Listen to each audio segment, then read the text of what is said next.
Welcome to Bell Brothers Brewing. Engineers talk about beers. And today, we're talking about how engineering affects beers. With yeast!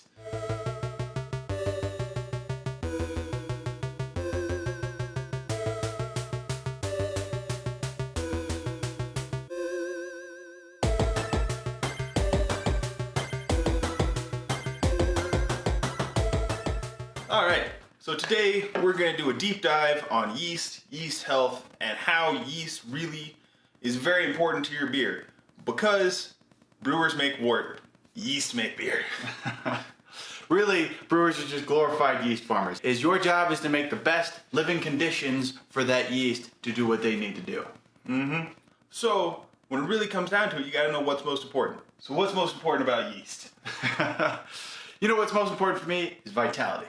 Vitality of the yeast themselves.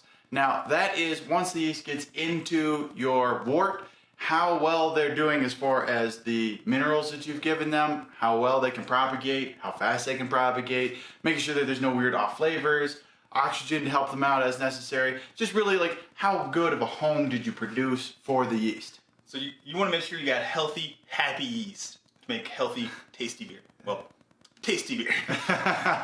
It's all kind of healthy. There's antioxidants or some shit in there. Right? So that's mine. Cody, what is your number one priority for yeast? Viability. And that is making sure you pitch live yeast. So your best bet, buy fresh yeast. What it is that you're looking for good, healthy, living yeast within their, we'll call it expiration date, when you're going to go buy that yeast at your local homebrew store. So why do I care how many living yeast and dead yeast do I have in my original pitch? Like, what is the whole point in having to do that count? So what's really important there is your yeast have a growth phase when you put them in your beer. So they start off with a lag, then they start propagating, and you get a lot of yeast cell growth. Then they sort of stabilize, and then they stabilize, and then they come back down. And when you pitch a lot of dead yeast, they release compounds that tell the other yeast it's time to stop. We're in the lower end. We're near the back end of that phase. So when there's a few dead yeast, it's not so bad. There's a little bit of that running around, but nothing too much. But near the end, that tells the yeast we're in a rough environment. There's stuff going on. We need to start shutting down and hiding and getting ready, waiting for it to be a better place. So if you pitch a lot of dead yeast, your yeast automatically assume you've given them a crappy home. You know, if you just threw 10 live people and 10 dead people in a room, the 10 live people are like, what the hell is that? Why is there a dead person in here with me? And your yeast do the same thing. They go, why are there so many dead people in here? So what you're really looking for, right, is the number of live people cruising around in your yeast. Or live yeast cruising around in your wort. And then you want to make sure you get a good home, right? So the big top two pieces is to make sure that you've got good expiration date, a lot of live, more than 90% live yeast in your original pitch. Yep. You want to propagate them up nice and high, and you want to give them a really nice home full of minerals and sugars and nice pH and temperature to make sure that their vitality is solid, right? Yep. So viability and vitality, top two, if you're going to really pay attention to your yeast before you get into beer. V squared. So we're going to start with, what is yeast? Yeast are like little bugs, aren't they? Right? And you sprinkle them over the top of the wort, and then the bugs, you know, with the legs, and they crawl in and they look for the. No, that's not yeast. No, that's not yeast. Oh. Yeast are a unicellular fungus that reproduce via budding, which means they make little ones and then they go pick and pinch it off. It flies off. They pinch off little loaves into your beer. Oh no. And yeast are actually fairly large for unicellular organisms. They're about 5 to 10 microns long by about 5 to 7 microns wide. They're little oval-shaped guys. So micron is 1 millionth of an inch? Of a meter. Of a millionth of a meter. Millionth of, all right, so mixed in English. Right, yeah, right, yeah, sorry. So what you're talking about is like the size of a hair follicle. Even smaller, much smaller. Your red blood cells are larger than a yeast cell. Wow. Okay, so your yeast cells are really tiny. almost approaching the size of a red blood cell. They are very small. It's just that by unicellular sizes, they're pretty big because bacteria are very, very small, and yeast are big compared to a bacteria, but small compared to anything human. So what do these unicellular fungi do when they're cruising around inside of our wort? Or what's their purpose? They eat sugars and they poop alcohol in air or in CO2. Well, I guess for as disgusting as that sounds, ultimately that's the fermentation process, right? That's what makes it so good and bubbly. So now that we have an understanding of basically the unicellular fungus that is our yeast, what do we do as our first kind of process as a brewer to get into that? So the first thing we usually do is go to the store and buy it. Bam. Yes. Well, that's obviously important. I mean, I don't keep a whole lot of yeast cruising around in my area. Some, you might use some yeast for like bread. That is a completely different type of yeast. Which is a good thing to point out. Do not use bread yeast to make beer. You would be sad. So they are, at base, they are actually the same species, but they have been so diverged over time by their various industries, by humans, they've been grown to be very specific. And bread yeast and beer yeast are now, despite being the same species, completely different. And why do I care about my expiration date and what am I looking for as far as that goes? So that comes down to viability. So an older, more expired yeast packet, the yeast are still alive in there. And no matter how much you cool them, dry them, whatever else, they can only stay alive in stasis for so long. And over time, they die. And there's nothing you can do about it. So you're saying that if we go too much past that expiration date, or even after they've been bagged, right, our risk is that the yeast kind of run out of food and they're going to start to die. Yeah. So what percentage do we want to pay attention to before we get too far along the death the death tone? The optimal is 90%. Like below 90%, you're going to start seeing issues with your fermentations. So you really want to keep your yeast viability above 90%. And that means 90% of your cells are alive. And that, as a homebrewer, is kind of hard, right? Because, Yeah. I mean, ultimately, all you have to really do is you're relying on white labs, or your manufacturers, to put decent dates on there to make sure that they're healthy enough that if we get past the expiration date, we're probably in an issue. But as long as we're early enough, shouldn't be too much of a problem. Now, if you're on a bigger brew kind of process, right? If you're a microbrewery, what do I do at least that point to go take a look at my 90%? So usually you would take your yeast that you just pulled from wherever you got it and do a blue dye test. So you put your blue dye on your yeast, get a representative sample, pull that out, and you put it into a slide under a microscope. And the dead yeast cells are going to absorb the blue dye, and the living yeast cells will not. They will reject the blue dye. And so you can count the number of cells that are blue and the number that are not blue, assuming you got a properly representative sample, and that'll tell you how many of your cells are alive and how many are dead. And if you're above 90%, you're good to go. Great. So we've got our happy, viable yeast now, right? We're past that aspect of it. We've brought home our happy bag of yeast, preferably wet, at least in our case, right? Our liquid yeast. Liquid yeast. Dry yeast is acceptable, but yeah. I have a bias towards it, obviously, Yep. right? Part of that bias, I think, in our case, is that when you're dealing with dry yeast, right, it's that you have to go and rehydrate them. So you're kind of waking them out of this hibernation phase aspect of it, right? They've created these shells, and you're trying to like wake them back out of that. And then you're trying to get it into those propagation phases. You're trying to get them to start to split and look at fermentation and eat. And so you got to think of I think of it as like a deeper sleep. Mm-hmm. Like bears in the middle of winter kind of deal. Like deep hibernation. Versus liquid yeast, I view it as more like a night's sleep, like a daytime, nighttime kind of deal, where technically they're still asleep, but it's not nearly as deep, nearly as long. It's a little easier to get them up and moving. Yeah. And from my point of view, it's more about stability. Dry yeast has a much longer shelf life, which means it gets left around a lot longer in a lot of cases. Whereas your wet yeast has a shorter shelf life and needs to stay cold, so people tend to take better care of it. So your wet yeast tends to be handled a little better. It tends to be newer in most cases because it doesn't have as long of a lifespan as dried yeast. And yes, your dry yeast can get away with being on the shelf longer, but still your viability goes down every minute it's sitting there. So you got to work harder at trying to get up to that 90%, right? And your risk is that you may not actually get up to that 90%. And Exactly. So if you're dealing with dry yeast, while you may be able to live on it longer, right? So you brew very sparsely and you want to repitch or reuse the same guys.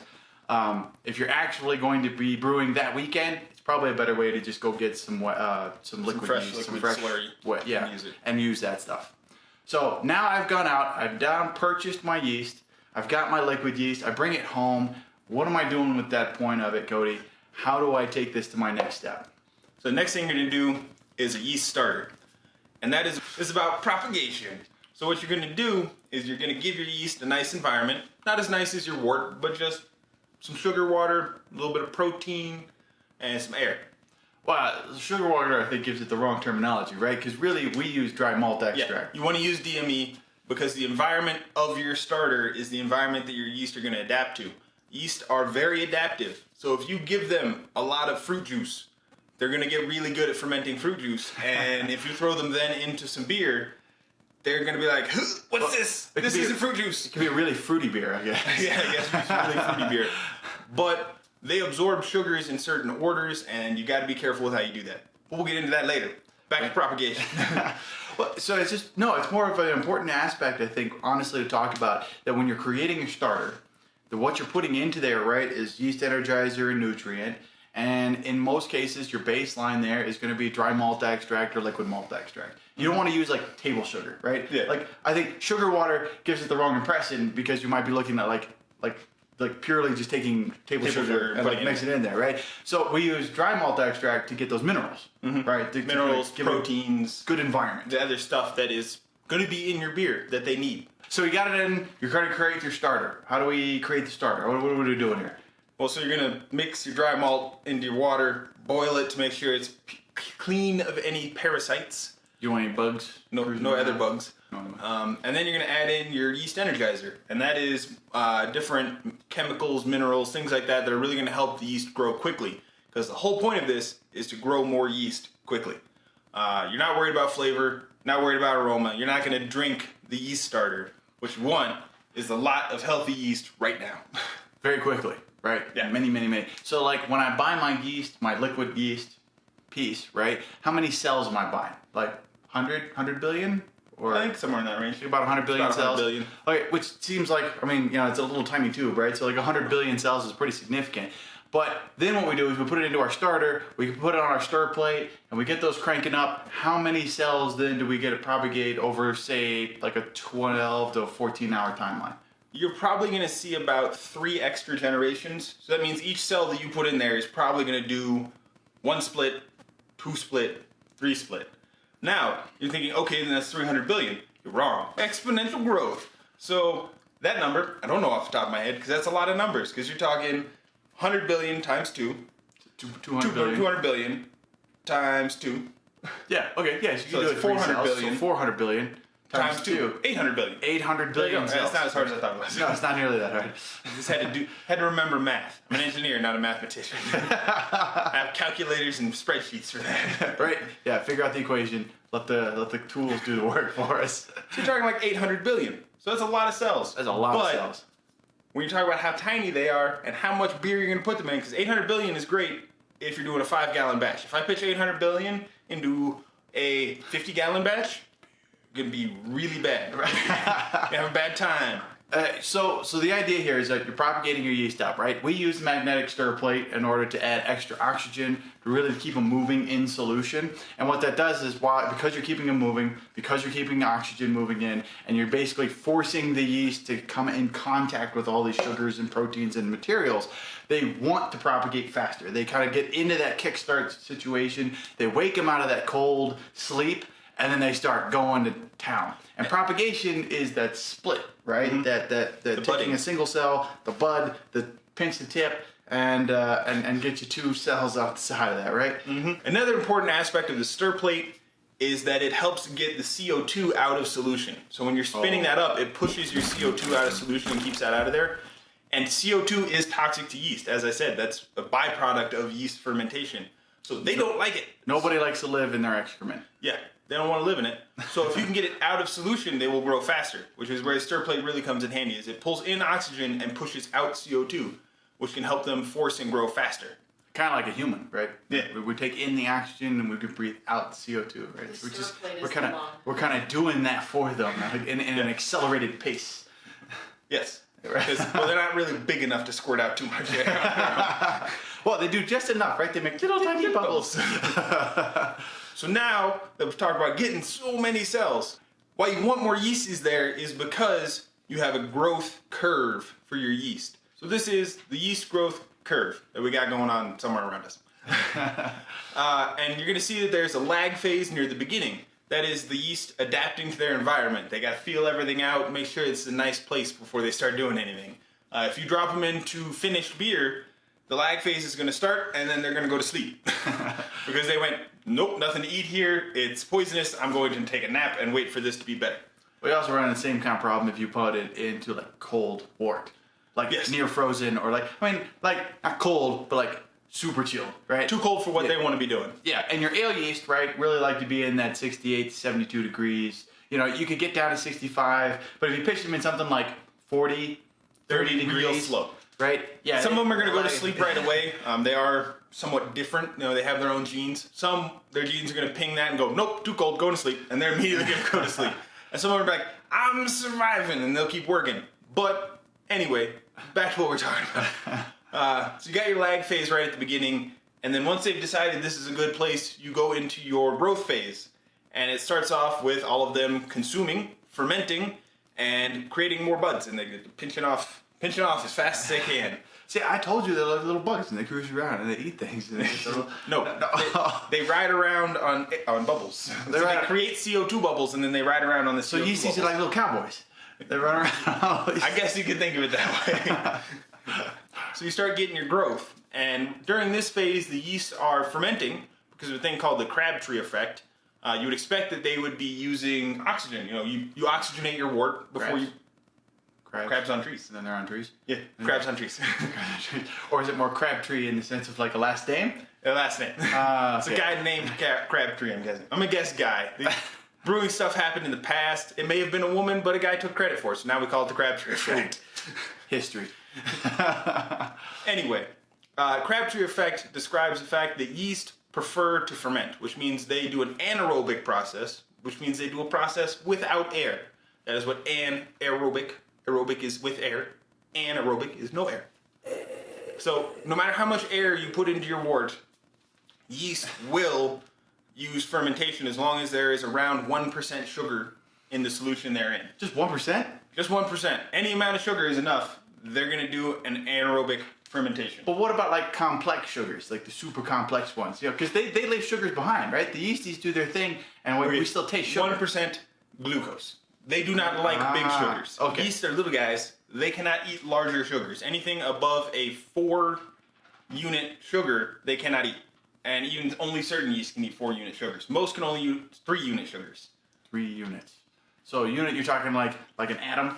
No. We're talking about chains? A chain. So there is a glucose unit is the base. And they can eat up to 3 glucoses connected to one another, which is a maltriose. Check out the figure next door. Yeah, we'll have pictures of it. So maltriose is 3 glucoses stuck together. Maltose is 2. You also have fructose, sucrose. Those are 2 sugars stuck together. And then you got glucose, which is what the cell actually wants. Just the single glucose flow. Single sugars. So those are like the most simple, kind of straight up, easy. It's the easiest one. That's even the one humans use. Your brain runs on glucose. Everything likes glucose because it's simple, it's easy, and it works fast. Excellent. So we've got the pitch yeast in there. They're cruising around looking for these cool sugars, right? We get past that lag phase. We're starting to do, well, they've been doing fermentation, but now they're doing more fermentation. They're growing and they're multiplying. So we're in like a propagation phase. Yeah, they're propagating again. But that's why you got to pinch a lot of yeast, is you can not shorten this phase. You can make this phase happen quickly. They're going to grow the same amount no matter how much you put in there. But if you put a lot in there, they're going to grow to that size much more quickly. Well, so there's a saturation, right? There's a saturation limit. There's a certain point, kind of, you know, like any kind of logarithmic growth, where you're going to, well, lack of a better term, flatten the curve.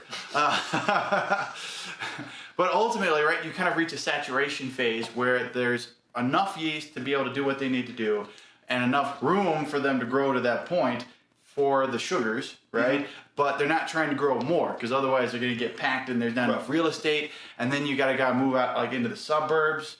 And then sometimes you got to make new spaces. You're kicking the old farmers out. And then you got to kill the Indians.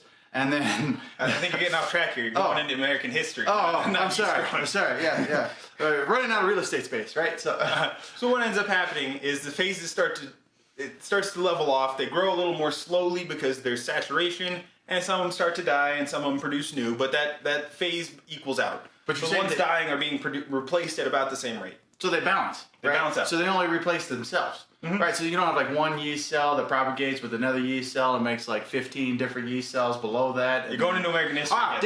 Okay, so And that is your stable phase, and that's usually happening near the end of your beer production, actually. It stabilizes near the end because it takes a while to get there, and most of your beer production actually occurs during that first big growth phase. That's your high Krausen that you would see as a home brewer, where you got all those bubbles and the foam on the top. That's that growth phase.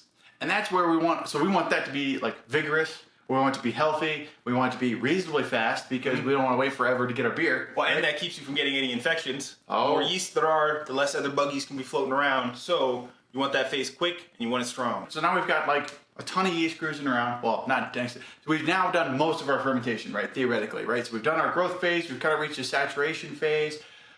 I would say we've propagated what we need to. Would you say that we have most of our alcohol at that point? Most of your alcohol is complete. By that point, you're talking 3 days into your fermentation. All right. 3-4 days into fermentation, your alcohol is almost done. All that's left is cleanup. And that's what happens during your stable phase of your yeast cycle. So they pull out the sweeps, and they sweep out the dead yeasties, and then they... No. Oh, They don't okay. have hands, man. No hands.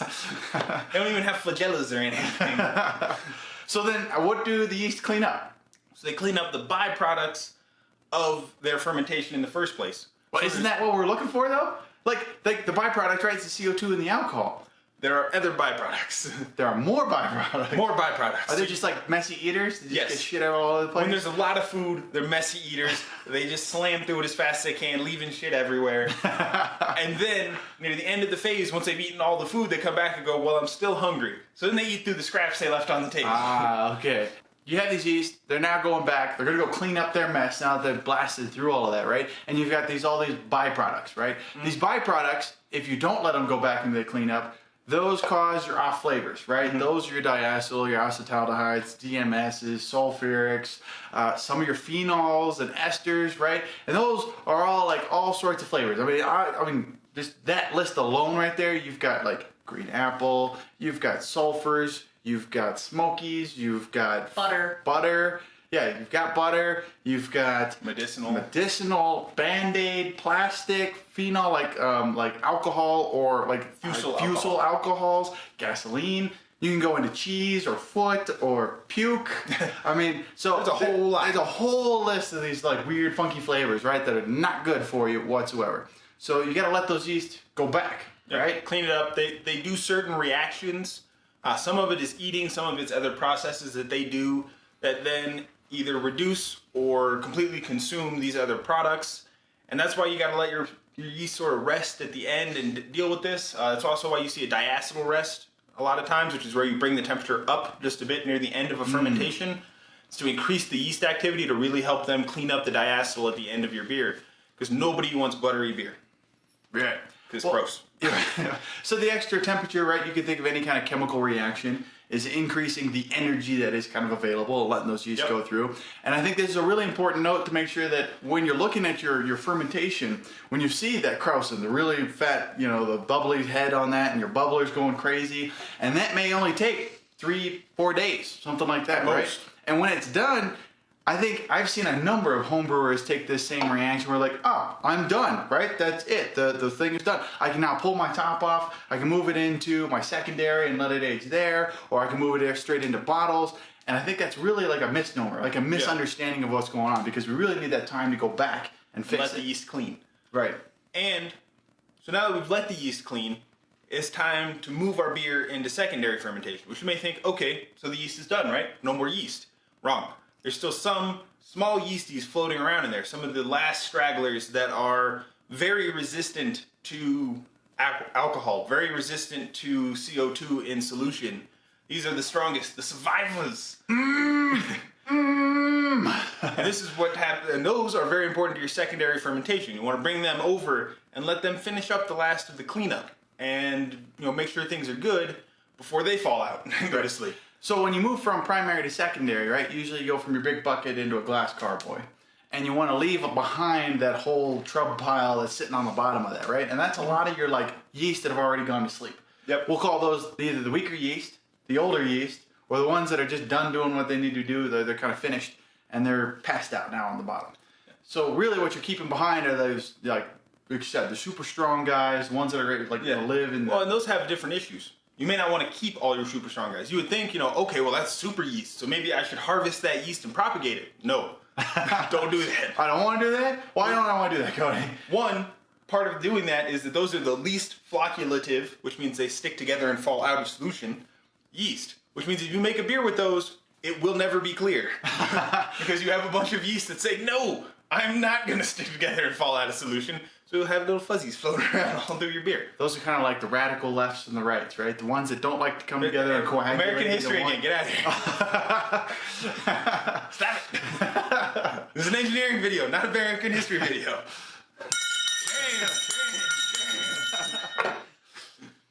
Well, but okay, so they don't like community, right? So they like to hang out by themselves and cruise around with radical ideas, and they get into Shame. All right, so now we moved into secondary. What do? You let it sit. Well, that's boring. Why do I let it sit? Because yeast are still working. Okay, so they finish that. Do we put that at like a higher temperature, lower temperature, same temperature? We freeze it? If you're trying to do a Dunkelweiss or a ice beer, yes, freeze it. After giving it a little bit of time. You want to give it a little time at about the same fermentation temperature. If you warm it up too much, you're going to get weird products. If you cool it off too much, your yeast are going to go to sleep and not really help finish the cleanup. And another thing that occurs during secondary is certain fusel alcohols, esters, and other things will combine together and turn into flavors that taste good. So those really resilient radical yeasties to go back in, finish the cleanup, but you don't want to get them into like a propagation, like a weird propagation. They're going to grow a little bit. There's going to be some multiplication. That's kind of their life cycle, right? But you don't want them to grow a lot. You should not have like another inch of trub on the bottom of yeasties. Should be a little film at the bottom, maybe some on the sides. Right, a little bit. Yeah. Usually by the time we get them out of secondary, it's just like the lefty particulates falling out. Plus we do a little bit cold, right? So you're dropping them all out and you're getting a nice clear beer. Yep. So tasty. But now, we're going to go back to the old yeast that you had left over in your primary. This is a video about yeast, not about brewing. Not about fermentation. Yes. So, in the bottom of that container, I've got goo. What do I do with my goo? Well, I think you got like two major options. One, you can dump it down the drain.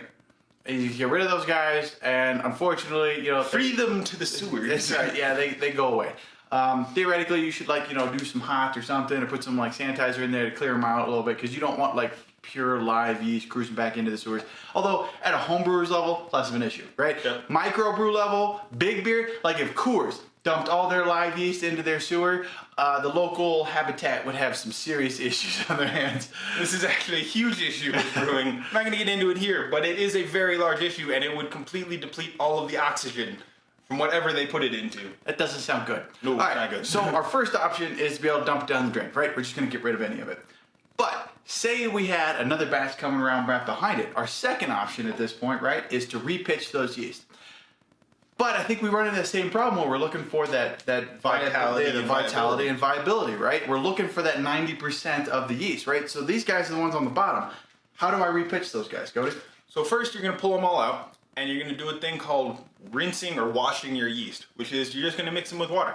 So you're going to take a scoop full of trub out of the bottom of your fermenter. Ew, it's all gooey. Mix it together with a lot of water and let it sit.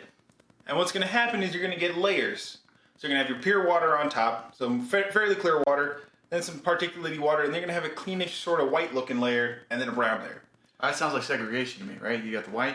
American history again. Stop it. It is, but still. So we want to collect the brown ones, right? Those are the hard-working ones that do really a lot of the work in general. For once, no. The white ones are the ones you actually want. Oh, we want the white ones. Okay. You want the white layer because those are your live, fairly healthy yeast. The brown layer is a lot of dead yeast, bits of protein, because you have proteins that fall out of solution over the course of fermentation. So it's proteins, dead yeast, bits of other stuff. I mean, if you want to use it as a protein shake, go ahead, but it's probably the worst protein shake you're ever going to drink. But so you got that nice white layer, that's what you're going to harvest. So now you've got mostly live yeast, you think. That's where that blue test comes in again. You're going to check it to see how many of them are blue, how many of them are not blue, to make sure that you got a good vitality. I'm a funny man. Once you've done your blue test and you've confirmed you have 90% or better viability, you got to consider your vitality. Now, an important part of vitality is that you took care of your yeast in the first fermentation and that you didn't stress them afterward, i.e. you don't wash them in hot water. Yeah, that would be bad. Yeah, don't pour boiling water on this. You will kill them all. You want to use nice water at approximately the temperature of fermentation to keep the yeast happy, and you want to do it quickly. You don't want to say, okay, well, I did the fermentation, I pulled it off, and 3 days later I came back and tried to harvest my yeast. That yeast is dead, don't do it. Right. So, or it's stressed and unhealthy. So, you want to take your fresh, right as soon as that fermentation's done, grab that yeast, clean it, pull it. It should be fairly vital. If you did a good job of making a happy home for it, you should have good vitality, should have good viability. Now you have 3 to 7 days to repitch that, assuming you keep your yeast at below 40 degrees Fahrenheit. So basically what you just did, right, is you cooled them off, right? Or not cooled them off, but Cleaned them. So yeah, you clean the yeast, right? You separated, got your good ones. And you took those and you put them into a container of some form or another, and you kept them reasonably cold. That seems kind of close to our liquid yeast slurry. It is anyway, exactly right? a liquid yeast slurry. It's not quite as clean or as well taken care of as a professionally made yeast slurry, so you can't treat it like that. A professionally made yeast slurry from White Labs is going to last you like 2-3 months before it starts to go bad. The yeast you just made has about a week. Right. So you want to use it quick. Don't say, I'm going to make a beer in 3 months, so I'm going to harvest my yeast now. That yeast will be dead and nasty. Don't do it. Right. So basically, we're repitching only in that case where we're within a week of remaking a new beer. Theoretically, if you were lining them up, right, you got your primary, your fermentation, you're moving into your secondary.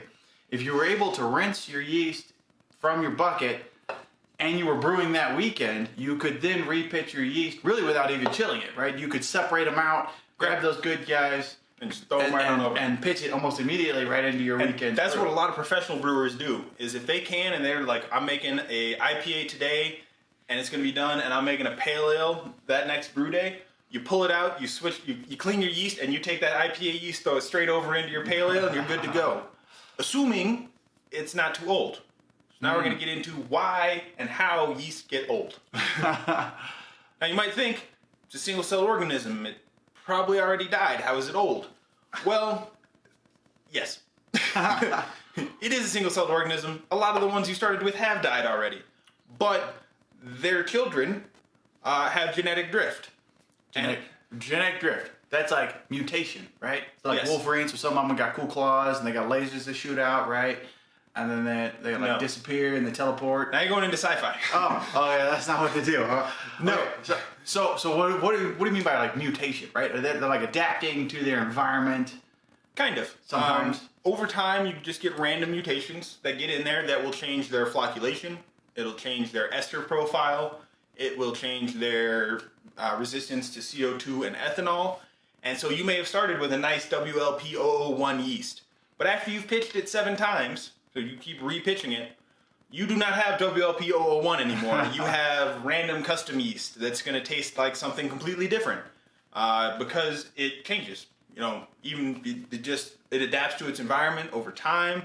Random genetic drift occurs because there are single-celled organisms and they're really prone to that. I mean, that's why viruses do what they do. Right. That's why bacteria are such an issue, is they change very quickly.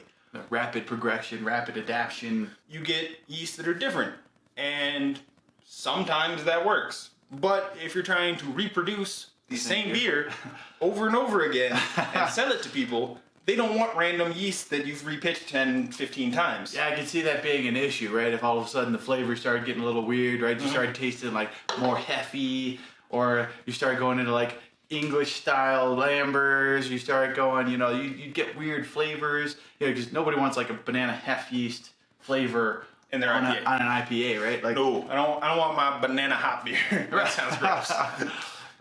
That sounds like a great idea. We gotta try that.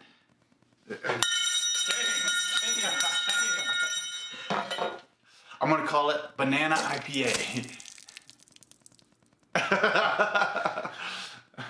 Anyways, listen to him, he's bad. so now we've got these weird mutated yeast running around like Wolverine, cutting up other stuff, doing the things.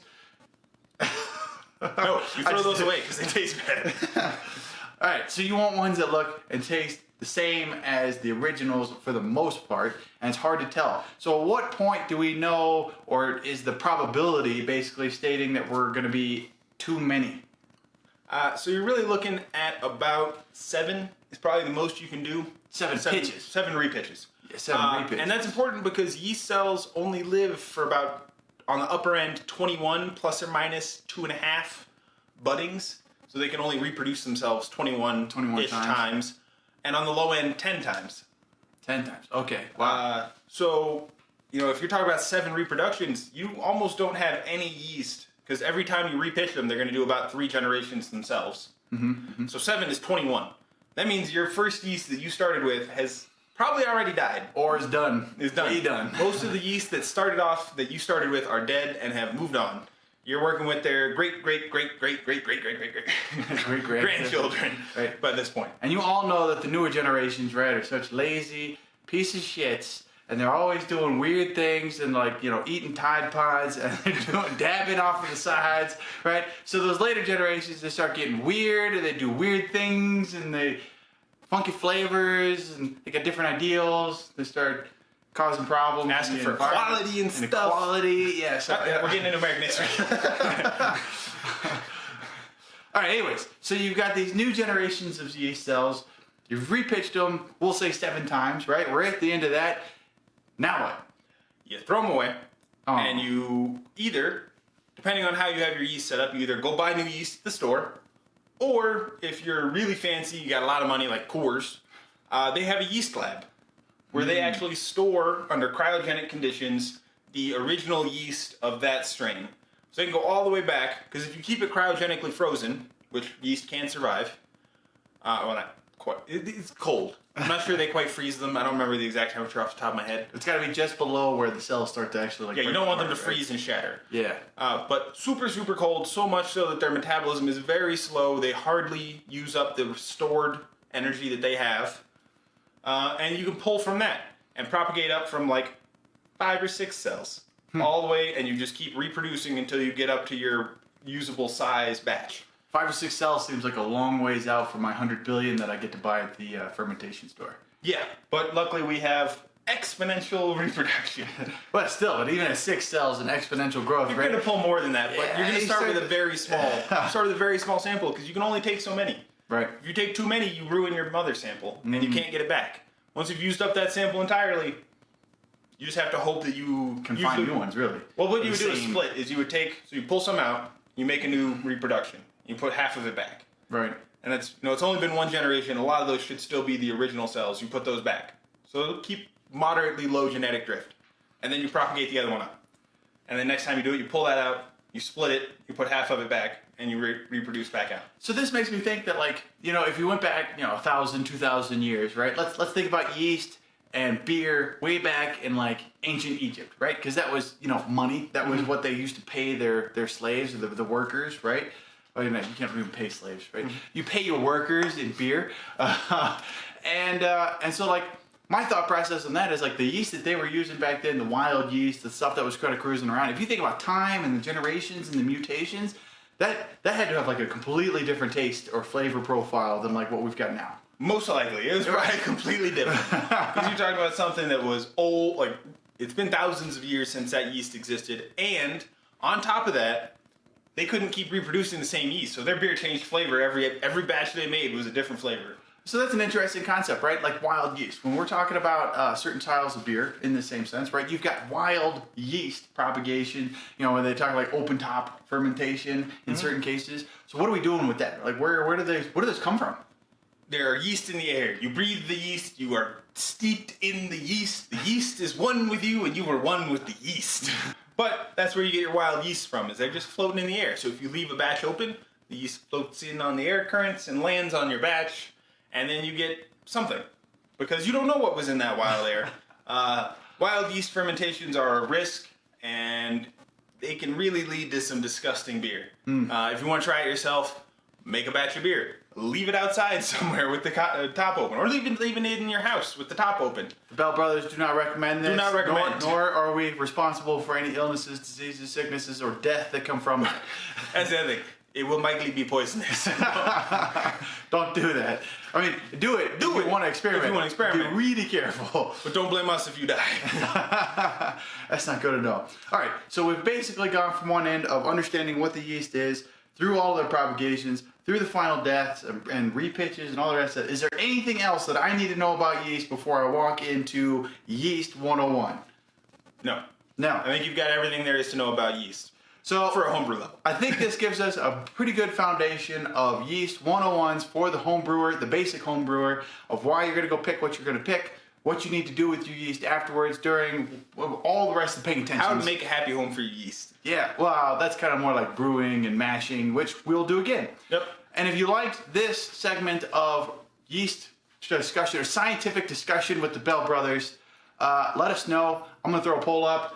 Tell us what else you want to see, what the next one is. I think we're going to do a couple of these, where we're exploring mash and water chemistry and boils and hops and boils and maybe cooling. The whole process of brewing, from one end to the other, engineering every step. That's right.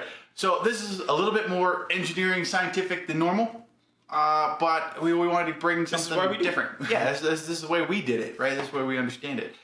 This has been Bell Brothers Brewing. Engineers talking about beers. Cheers. Cheers.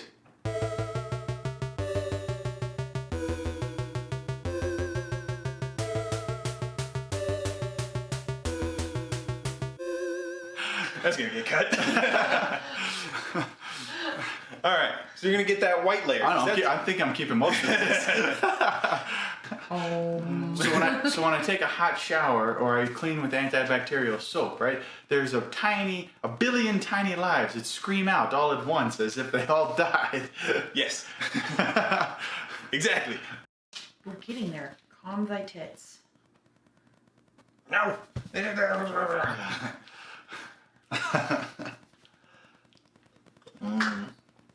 Yummy beer. So, when really... Hold on, no, right. How do we transition to the next phase? Yeah. So, Okay. so the next phase is, Talk about, Yeah. right, So- we're doing our 5 minute, or right, 5 so summary. since he just finished, You could ask me. Okay, I'll start there then. yeah. All right. Yeast is a powder that I throw in my beer and stuff happens. And by Okay, the way, there you go. boys, go over your vocabulary as well. This motherfucker burping up rancid gas over here. It's full of rancid gas. Well, why do I guess. Pause. Cut. So they start breaking down your other things like diacetyl and... hold on. Go back. Lost my train of thought. Slowed down too much there. So once you've got your blue ones and you've checked it and you've confirmed you've got 90% or more. Hold on. Cut. I'm going to start that over so it's easier to trim. You gotta think of yeast oval riding around on CO2 bubbles, right? Anyway,